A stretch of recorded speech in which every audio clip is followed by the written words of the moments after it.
In our last class, we saw Moses' defeat of the giant Og. And you'll recall we said that he was a 13-foot horror. I stood on the floor in front of you for scale, and we said that if Og was standing here, his head would be popping just out of the ceiling here, just about that much higher than the level of the ceiling. Og, king of Bashan, 13-foot high. And Og was slain probably in the subterranean stronghold of Edrei on the far side of Jordan. And there was Moses, an old man at the end of his life, fighting giants in the dark. And we talked about the problem with giants, didn't we? That giants make us afraid. And that fear itself is the giant. And giants may seem to be the stuff of childish stories, but fear is a giant that affects even the strongest of men and women. And the funny thing with fear is this, that fear undefeated never goes away.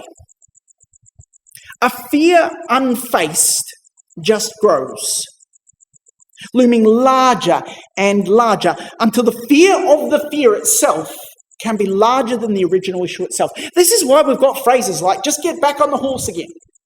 Just give it another crack, because we all know that if you don't face it, you will not overcome it until the fear of the fear itself becomes larger. When I was 3 or maybe 4, I'm led to believe I was quite unwell. I think I had a severe asthma attack. I got taken to hospital. And we were actually staying in a city that was not our own city. And for a variety of reasons, my parents could not stay with me overnight. I had to have an overnight stay there for asthma. During the night, an intern was dispatched to take a blood sample from me. I guess that's what hospitals are meant to do, right? They're meant to check on you and make sure everything's right. And so this intern was sent. And you can imagine how this felt from my perspective. There I am, I'm 3 years old, I'm all alone in this hospital, very on edge already, never been away from my mum and dad in my life, and there's this man in the night about to stick me with a needle. I've got no memory of this particular part of the story, but I'm told that I screamed blue murder and I twisted and I turned. What self-respecting 3-year-old wouldn't do exactly that faced with this sort of situation?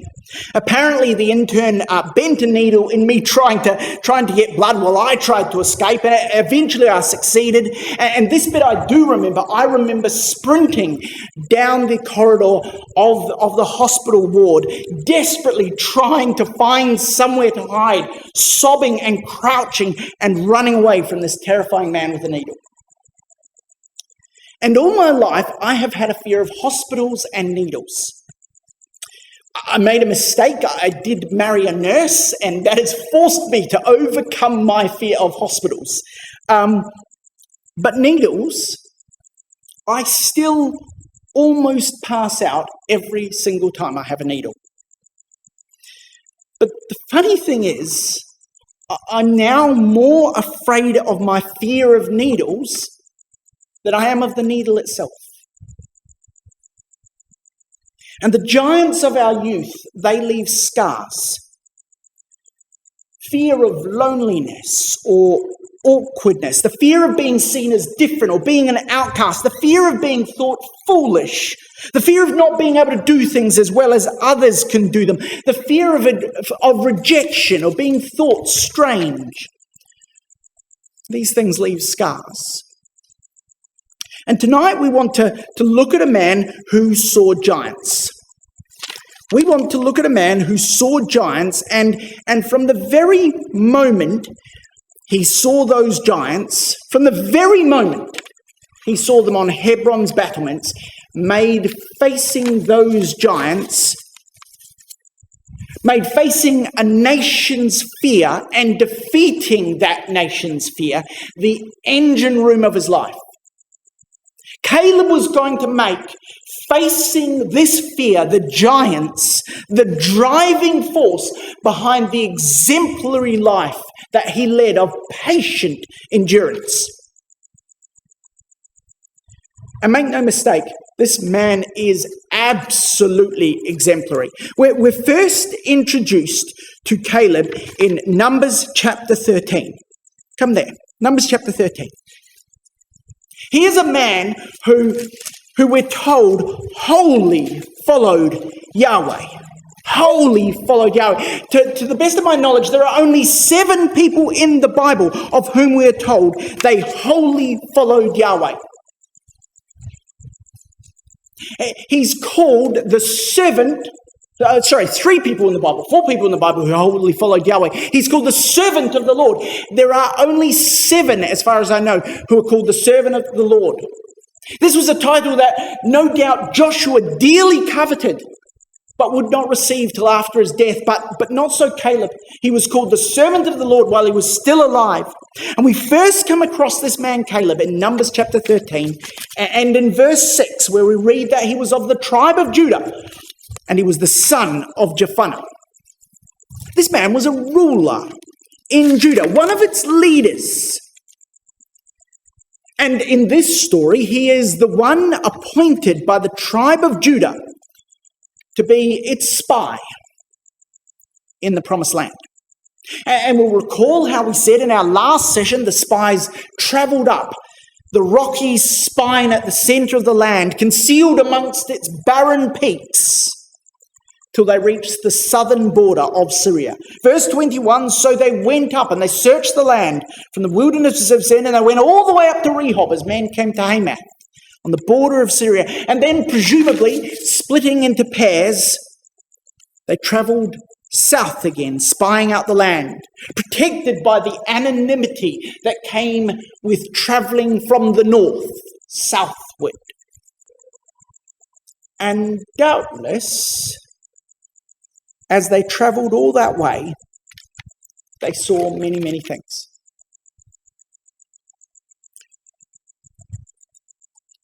And yet, when we read the record, it appears that in the whole journey south, they saw only one city. Incidentally, one that they would have seen on their journey north, because if they travelled up the spine of the land, up through the mountains, Hebron is there, right at the pinnacle of the mountains of Judea.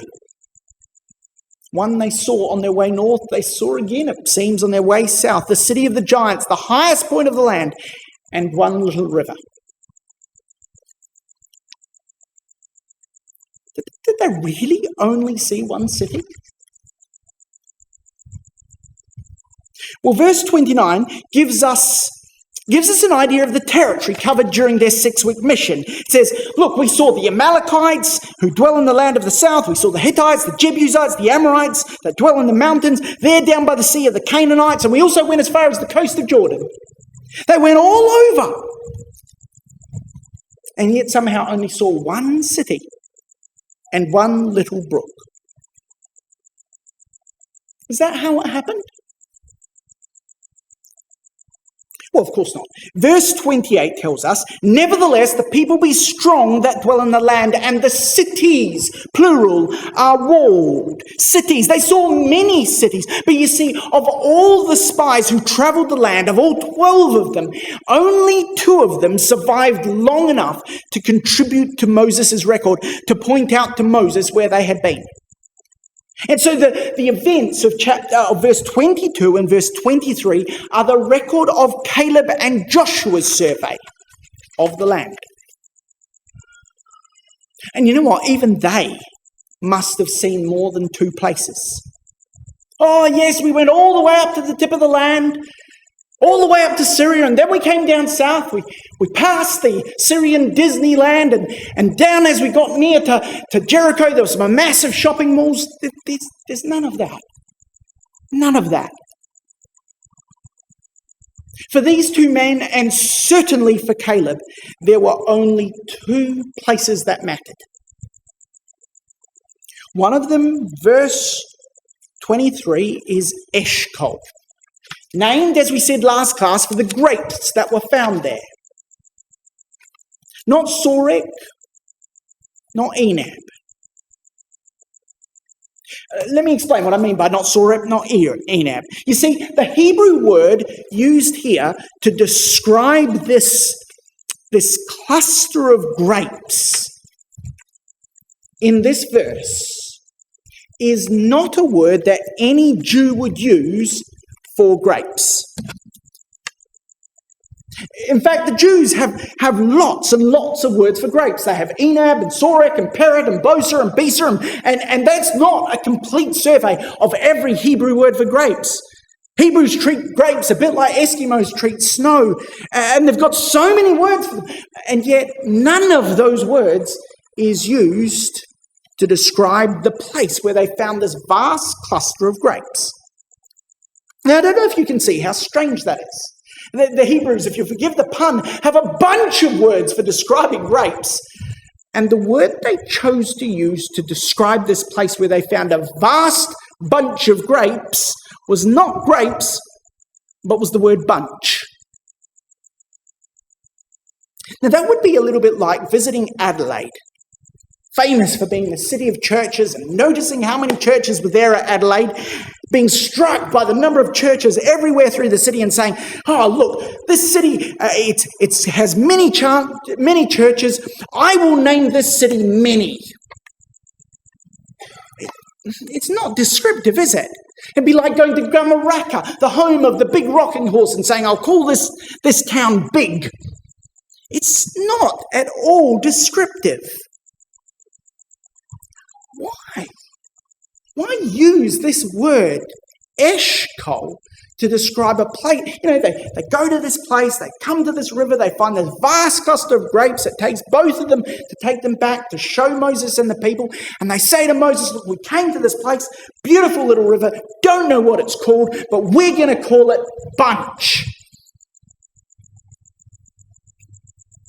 Well, I think the name that is chosen here tells us what was on their minds.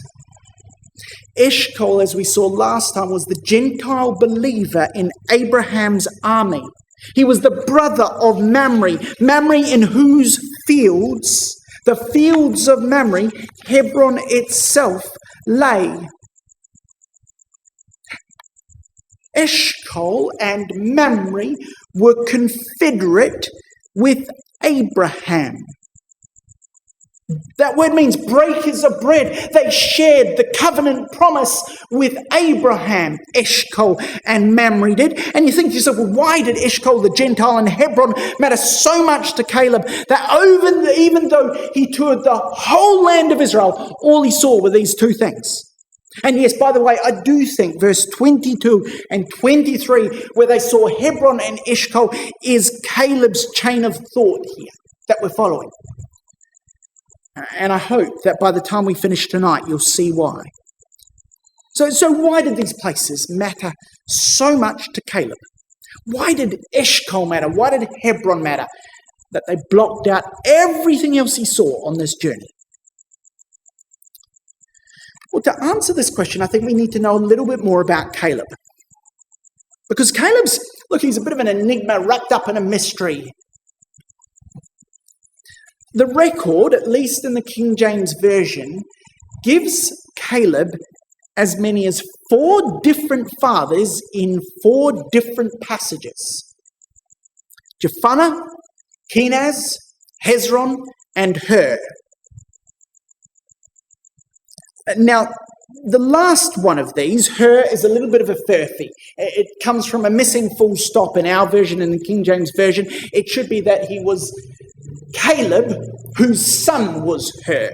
But for the sake of argument, 4 different fathers in the text as read.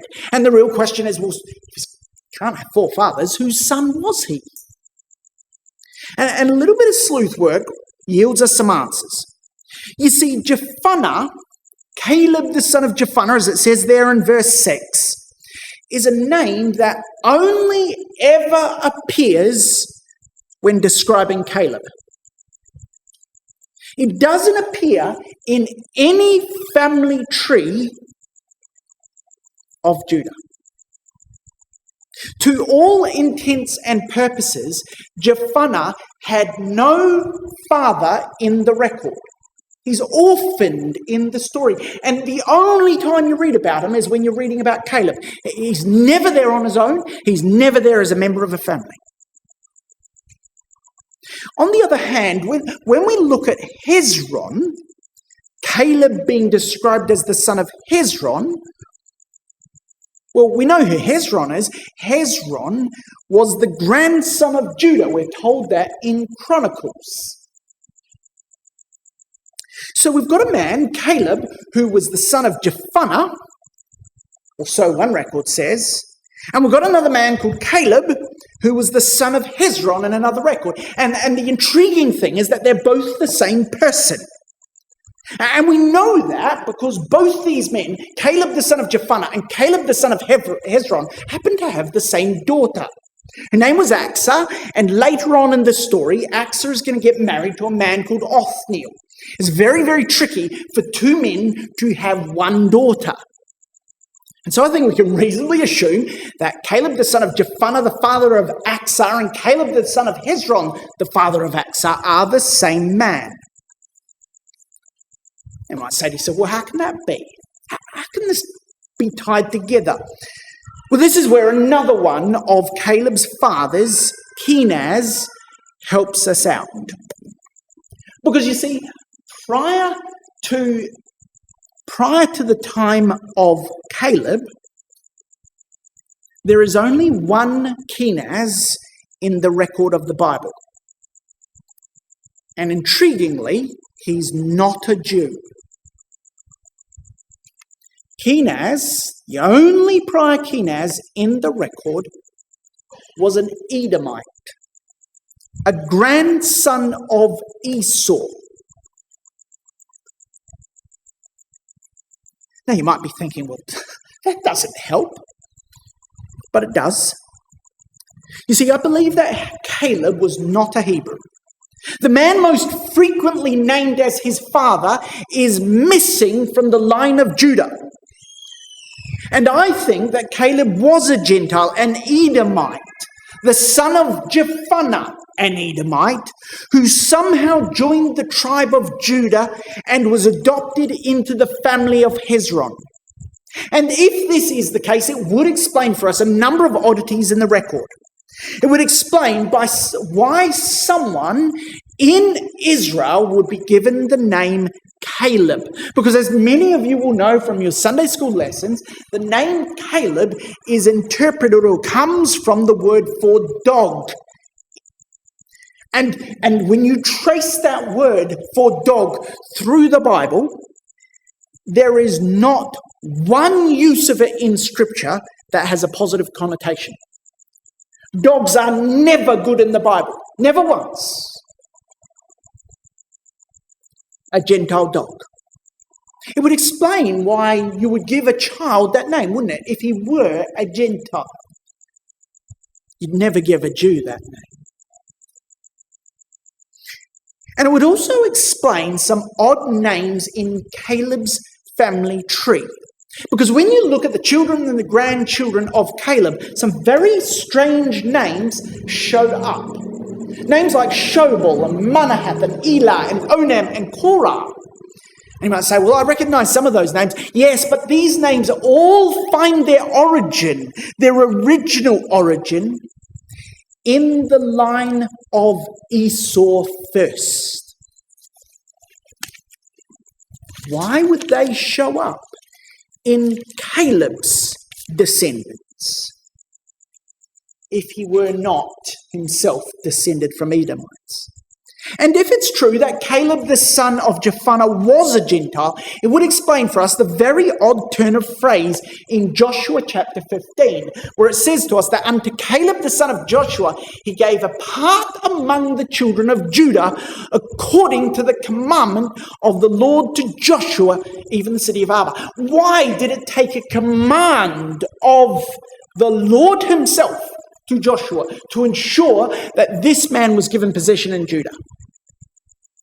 Surely that would be automatic for a prince among Judah,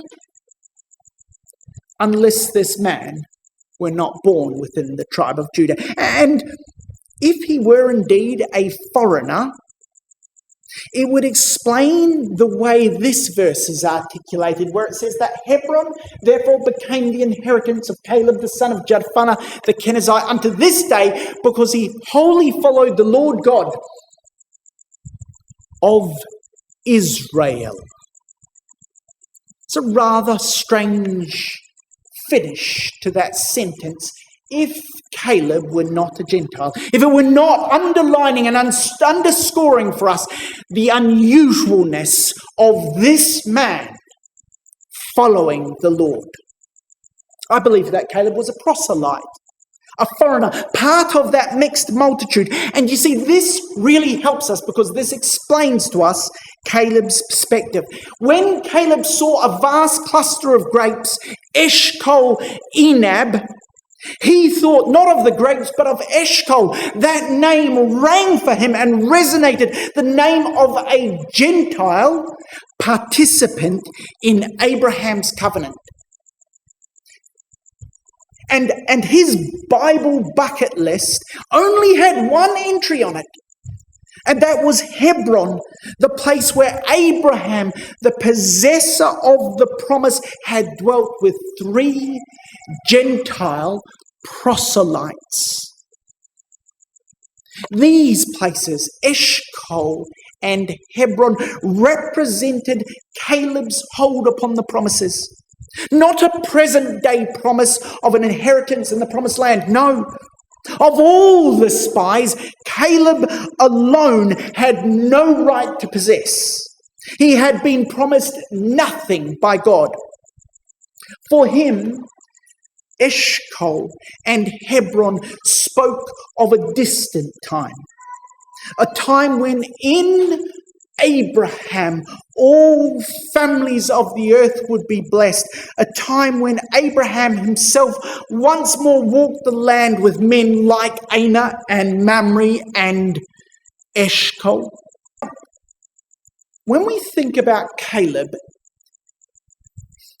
look, the fact that a proselyte could be a leader in Judah, as we're told he is in verse 6 here, says a lot to us about Judah.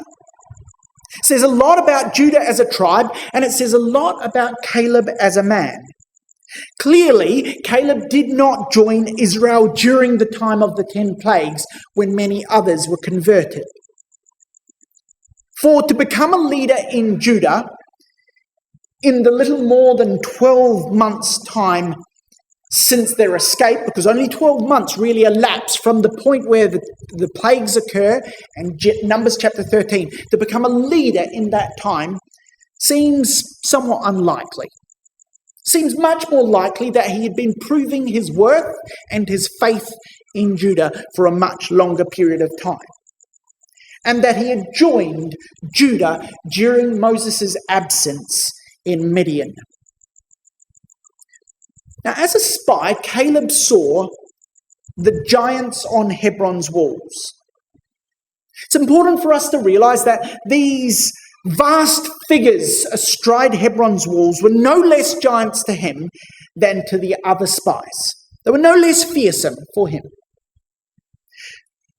But unlike the other 10 spies, the wonders of the 10 empire-crushing plagues, the Red Sea crossing, the pillar of fire, the fire over Sinai, the twisting pillar of cloud within the camp, they dwarfed the giants in his mind's eye. And that's exactly what he says in chapter 14 and verse 9. He says to the children of Israel, as they complain against Moses and threaten to stone him to death, he says, "Only rebel ye not ye against Yahweh. Don't fear the people of the land, for they are bread for us. Their defense is parted from them. Yahweh is with them, is with us. Fear them not." And that phrase there where he says their defense is gone, it means their shade is gone, for Yahweh is with us. Yahweh is with us, he's saying. I think when he says their shade is gone, what he's really referring to is the fact that, well, at our backs looms the pillar of fire. And it is casting It is evaporating their shade. They stand before the blazing, fearful presence of Yahweh who will consume them. We are protected under the shade of the cloud. For him, this loomed far higher than any giant. He didn't see giants as smaller. He just saw God as larger than anyone else. What an amazing faith.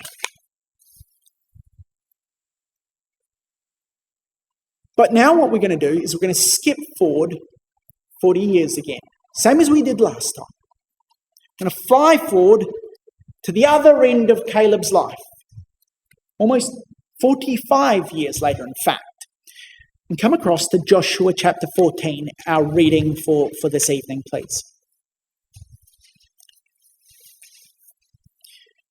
And what I want us to do here is look at Caleb's recollection of his first sighting of Hebron.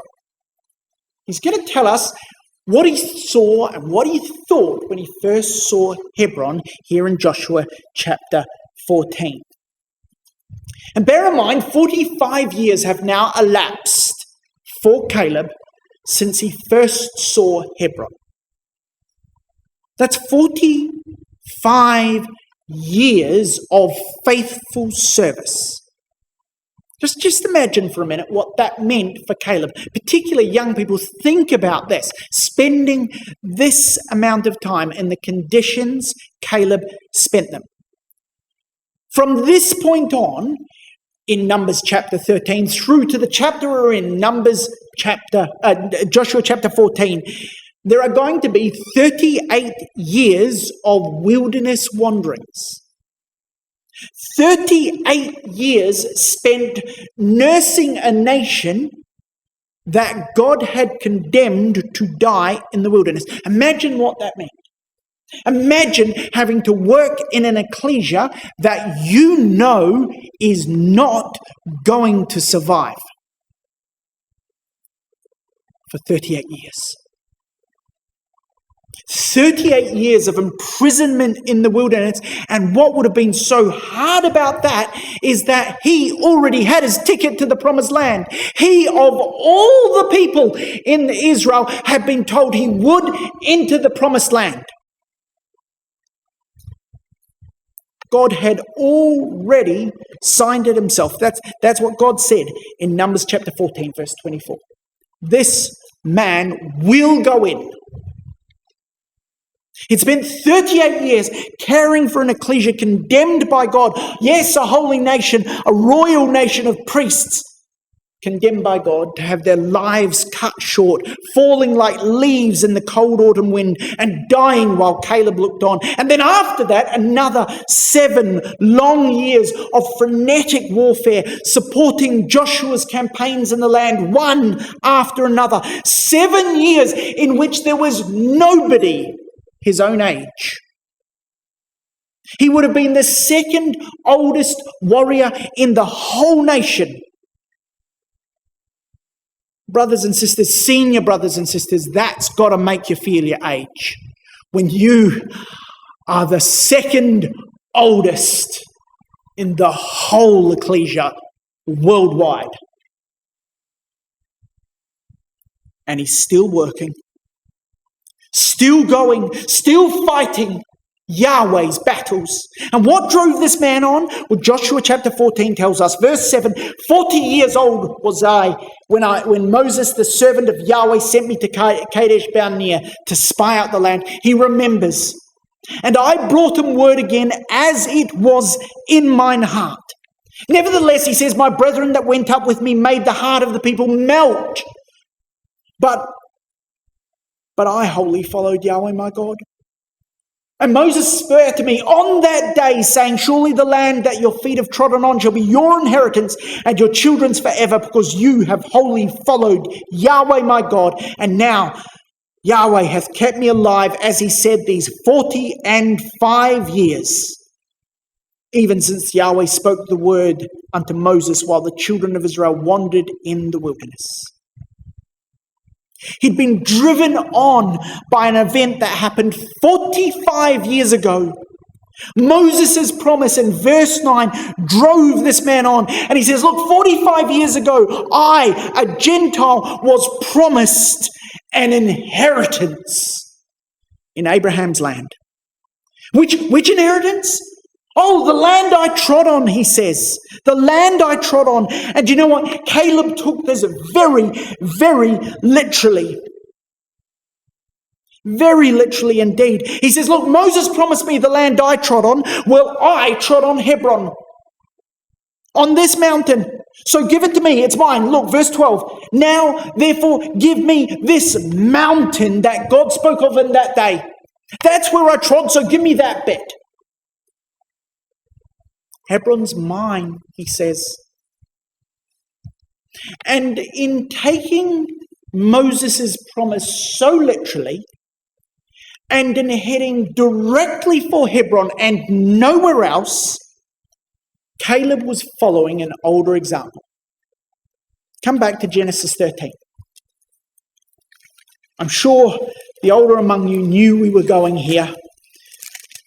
Such a wonderful connection of thought that this man might be thinking about this chapter as he strives to keep his faith strong through 45 long years. Genesis chapter 13, verse 14. The Lord said to Abraham, after Lot was separated from him, lift up now your eyes and look from the place where you are, northward and southward and eastward and westward. All the land which you see, to thee will I give it, and to your seed forever. I will make your seed as the dust of the earth, so that if a man can number the dust of the earth, then shall your seed be numbered. Arise, Abram, walk through the length of the land of it and the breadth of it, and I will give it to you. And here God is saying, look, the land you tread on is yours, Abram. And so what does Abram do?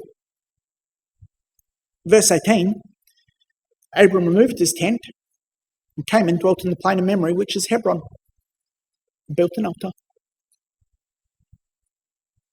He goes to the highest point in the land,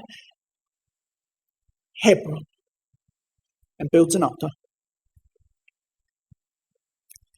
And back in Joshua chapter 14 and verse 12, that's exactly what Caleb does. He says the same thing. Oh, yes, I might have traipsed around the land just as Abraham did, but as far as I'm concerned, I only went to one place, straight to Hebron. And he says in verse 12, give me this mountain. This mountain. You know, it's a funny thing. He says, give me the mountain that Yahweh spoke of, but God hadn't promised him any mountains. There'd be no words coming out of Moses' mouth saying mountains. You'll get mountains, Caleb. He'd been promised the land he trod on, verse 9. But you see, as far as he was concerned, he only went to Mount Hebron. And you might say, well, why is he emphasizing that word mount? Well, the interesting thing is this. Do you know what the word, and now I'm having a mental blank because this is not actually in my notes, Eshcol, Aner, and Mamre, what tribe were they of? Apologies. Those men were, chapter 14, Amorites. Amorites. Do you know what Amor means? It means dwellers in the mountains. Eshcol, Aner, and Mamre were mountain dwellers, Amorites. That's why he wanted Mount Hebron. And as far as he was concerned, there was only one place that mattered to him, and that was Hebron. And you get a sense of that, how much he centered his life around this event in verse 10. Look at what he says in verse 10. He says this, now behold, Yahweh hath kept me alive, as he said, these 45 years, even since Yahweh spake this word unto Moses while the children of Israel wandered in the wilderness. And he says, and now, lo, I am this day fourscore years old. This day, It's almost as if he's saying, look, I can remember the very moment I first saw Hebron, 45 years ago today. Today is my spiritual birthday. 45 years ago this day, he says, I'll never forget the moment I first saw Hebron.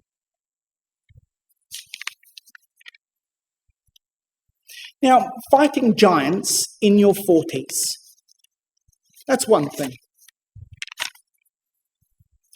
But the older brothers and sisters in our ecclesia will nod at this fact that fighting giants in your 80s is a whole different thing. Something else again. Caleb is now 85 years old, and he recognizes the challenge of this. He says in verse 12, give me this mountain that Yahweh spoke of on this day. You have heard in that day how the Anakims were there and the cities were great and fenced. If so be that Yahweh will be with me, then I shall be able to drive them out, as Yahweh said. You see, Caleb has complete confidence in Yahweh's ability. If so be that Yahweh will be with me. But he doesn't have complete confidence in his own ability. There's no bravado here. He's not saying I can do this with or without God. There's no self-confidence here. There's no false humility. And yet there's a very strong will. I am as strong, he says in verse 11, as I was on the day that Moses sent me. Yeah, I need Yahweh's help. I need him to be with me. Oh, I do, he says. But I'm still strong. What an example. Not just for the young in the ecclesia, but for our seniors, those tired out by the many years. He is an antidote to the things that ail us, to weariness and inertia. Caleb is motivated by a single-minded, unswerving focus on God's promises. Point one. In his mind, God said. That's all that matters. God said. God said Christ would come. God said Russia would invade the Middle East. That's good enough for me. And then he took God at his word. He took God absolutely at his word. He had a simple confidence that if God said, he will. God said, so God will. And he was possessed of the honesty to acknowledge the challenges and yet see God as greater than them all. God said, God will, God can. And so Joshua blessed Caleb, and the record in our chapter tonight reads as if Caleb went straight off and conquered Hebron. That was it. Off he went, 85 years old, Hebron, done. But that's not how it happened. See, there's as much as another 12 years to elapse until, well, come with me to Judges chapter 1. Judges chapter 1 and verse 1. Now it came to pass after the death of Joshua, 12 more years have passed, and Caleb is now approaching, if not past, 100 years old. And we read in verse 10 that Judah went against the Canaanites that dwelt in Hebron. Now the name of Hebron before was Kirjath-Arba, and they slew Sheshai and Ahiman and Talmai, the three giants. And from thence Judah, went against the inhabitants of Debir. The name of Debir was before Kirjath-Sepher. You see, this is Caleb's conquest right here. This is where it happens. And it says in verse, we're being told here that Caleb's faith was more than one that just motivated him. You see, Caleb had seen the effect of giants on the nation. He witnessed that back in Numbers chapter 14, didn't he? And yet, what we read in this verse, it doesn't mention Caleb, although we know from the other parallel records that Caleb won this victory and led it himself. But it says Judah. And see, what we're learning is that Caleb managed to motivate his whole tribe, his adopted tribe, to join him in taking on Hebron. His example of service and endeavour and passion as an older brother in the ecclesia led his whole tribe of younger brothers and sisters and young people into battle on that day. Now, Hebron, being in addition to being a fortified mountaintop stronghold, as we know, it was the home of the Anakim. And look, the name Anakim could mean a number of things. We've looked at this briefly, but it seems to mean long-necked, that is tall. It could actually mean to choke or strangle. But either way, we know that the three Anakim of Hebron were fearsome, enough to cause all Israel to fail and sin and die in the wilderness. And as we remember from our last class, the Anakim were proverbial.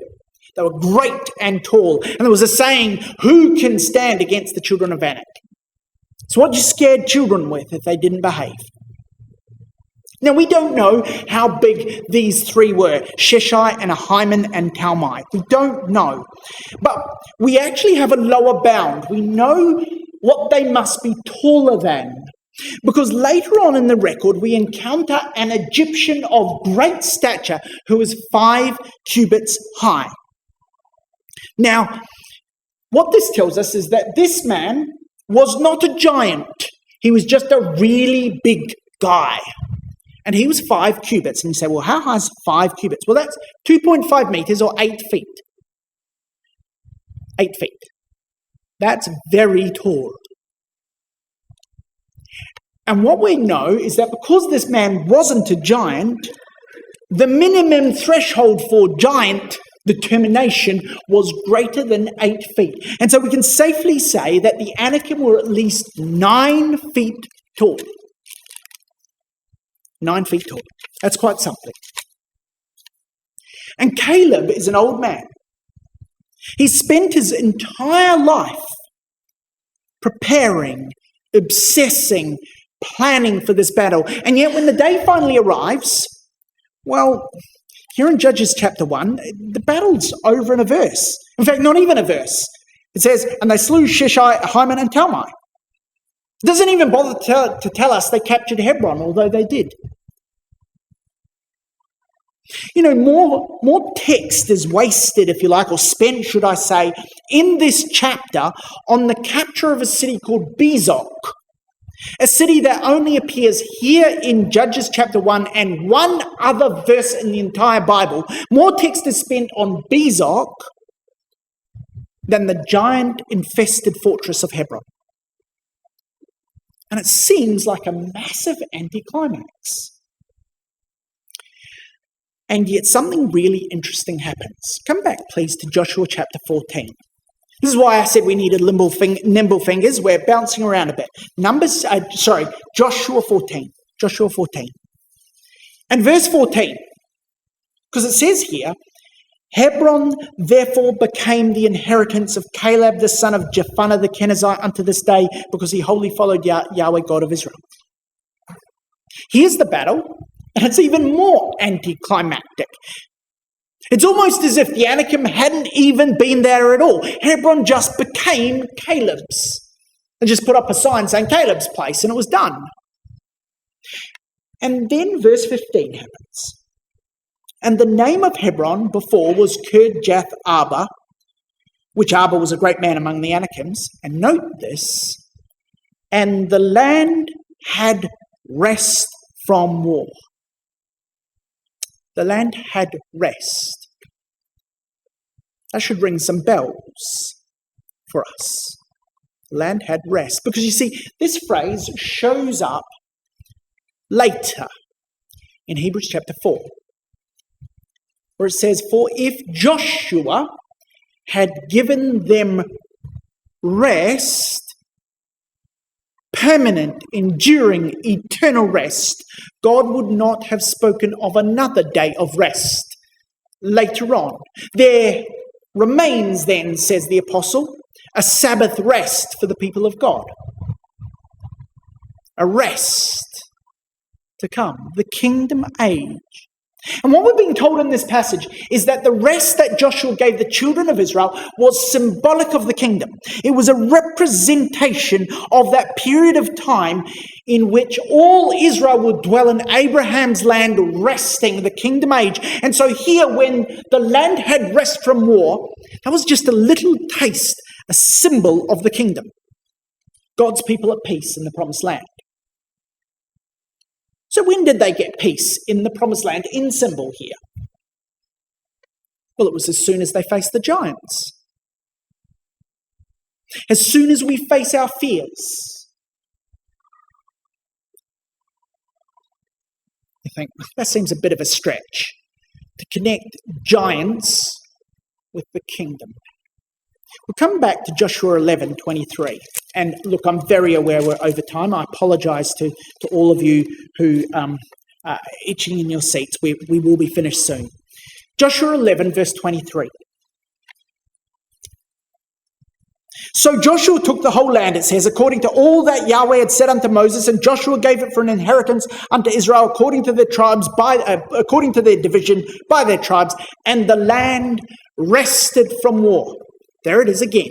The land had rest.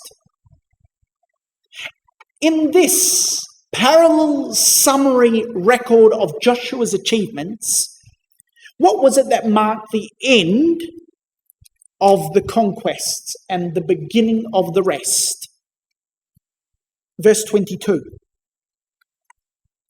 And there were none of the Anakims left in the land of the children of Israel.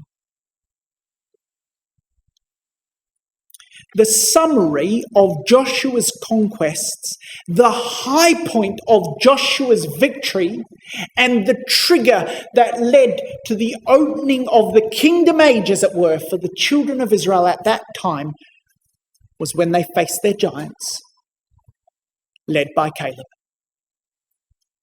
And Caleb's life is bookended by giants for us. He enters the record staring up at Hebron's walls and the sons of Anak on it, and he leaves the record standing in a Hebron that is now free of giants. And it's a funny thing how the fears that we have in our youth leave scars. The fear of loneliness and the fear of not being able to do what others can. The fear of being thought foolish, the fear of rejection, of being different, of being a Gentile among Jews. The fears that we face in our youth. And again, I think, in our old age, as we find ourselves the oldest warriors still standing. Caleb faced this head on. He recognized that fear and he attacked. And no wonder, come back with me to Numbers 14, verse 24. No wonder God spoke these wonderful words of Caleb in Numbers chapter 14. He says here, verse 24, but my servant Caleb, because he had another spirit with him and hath followed me wholly, him will I bring into the land whereunto he went, and his seed shall possess it. This man truly had another spirit. He followed God fully. And we said earlier that his name meant dog, and it does.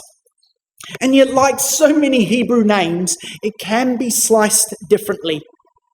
The Hebrew words ko and leb mean wholehearted. A big, wholehearted servant of Yahweh. And when all the world swayed in the wind, Caleb stood firm. When everyone else saw giants, and only giants, he saw something more. Joshua chapter 14, where we were reading earlier, verse 7 adds a little thing. It says this, Joshua 14, verse 7, it says that that Caleb brought Moses word again. Note this, might even want to underline it. Verse 7, the last line, as it was in mine heart. The other 10, they reported what they saw. We saw men of great stature. We saw the giants. We were on our side as grasshoppers. They reported what they saw with their eyes. But Caleb said what was in his heart. And he came back and he said, this is a very, very good land. That was what was in his heart. But Caleb saw more than that. It wasn't just a cluster of grapes so big one man couldn't carry it. He saw a Gentile with the first Hebrew. He saw a land in which rivers of milk and honey flowed. He saw a mountain rising above all the rest. And he saw himself in it. Without a vision, the people perish, and for 38 long years and more they did. But he, Caleb, had a vision deep in his heart. He knew there were giants to defeat. He knew there was the valley of the shadow of death, of the Rephaim to traverse before glory. And he faced a whole nation's fear and defeated it in his old age. And it wasn't even his nation. And because of this, because he wholly followed God, because he wholly followed God, because he was driven by a vision in his heart, because he was Caleb, the wholehearted one in pursuit of the promise given Abraham at Hebron. Hebron, the home of the covenant, became his. And in the kingdom, you and I will be witness to one of history's most delicious and beautiful ironies. Because when Abraham emerges from his tomb in the cave of Mount Machpelah inside Hebron, on Hebron's eastern slopes, Abraham will discover that while all the land that he trod is his mountain, the mountain in which his promise was received, and the very place he will be then standing, belongs to a Kenizzite. Caleb, the wholehearted servant of the Lord. And I don't know if you can see why that's so delicious. Abraham will discover that despite the promise that he would receive the land of the Kenizzites, a Kenizzite owns his mountain. And I am sure that Abraham will be absolutely thrilled.